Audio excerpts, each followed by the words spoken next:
తల్లికి వందనం పేరుతో ప్రతి ఒక్కరూ మొక్కలు నాటి పెంచాలని ఆంధ్రప్రదేశ్ ఎన్సీసీ 13వ battalion Lt colonel commanding officer Neeraj Kumar పిలుపునిచ్చారు. ఎన్సీసీ వార్షిక శిక్షణ శిబిరం రుషికొండలోని గాయత్రి విద్యా పరిషత్ కళాశాలలో నిర్వహించారు.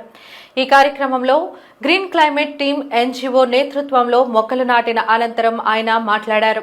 జీవరాశికి ప్రాణవాయువు ఇచ్చే చెట్లను కాపాడుకోవాలన్నారు. ఔషధ గుణాలు ఉన్న మొక్కలు నాటి పెంచాలని కోరారు. ప్రతి విద్యార్థి కనీసం 10 మొక్కలు నాటి పెంచాలన్నారు. ఒక్కసారి వాడి వదిలేసిన ప్లాస్టిక్ ని వినియోగించవద్దని కోరారు. ప్రతి విద్యార్థి పర్యావరణ పరిరక్షణ కోసం నిరంతరం ప్రజలకు అవగాహన కల్పించాలని కోరారు. శిక్షణ పొందుతున్న 600 మంది ఎన్సీసీ క్యాడెట్లు ప్రతి ఒక్కరూ 10 మొక్కలు నాటితే సామాజిక వనం అవుతుందని అభిప్రాయం వ్యక్తం చేశారు. అందుకు ప్రతి ఒక్కరూ కృషి చేయాలని విజ్ఞప్తి చేశారు. చుట్టుపక్కల ప్రాంతాలను పరిశుభ్రంగా ఉంచాలని, పరిసరాలు పరిశుభ్రత అందరి బాధ్యత అని ఆయన పేర్కొన్నారు.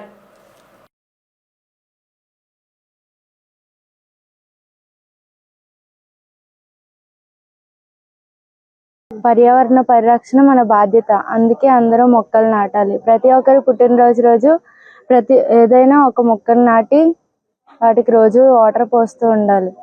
We want to send a message to our society that please don't use single-use plastic, as it is very harmful for the society and for the campus. Please, in the campus area, don't use single-use plastic, which is very good for the cancer patient treatment. Even after chemotherapy, this tree provides a fruit which actually helps the cancer patient to recover fast. So this is our plantation drive for the 5th June Environment Day. We have planted almost 10 trees, which is good for the treatment of cancer patients. మొక్కలు నాటితే మొక్కలు మనకి చాలా సహకరిస్తాయి.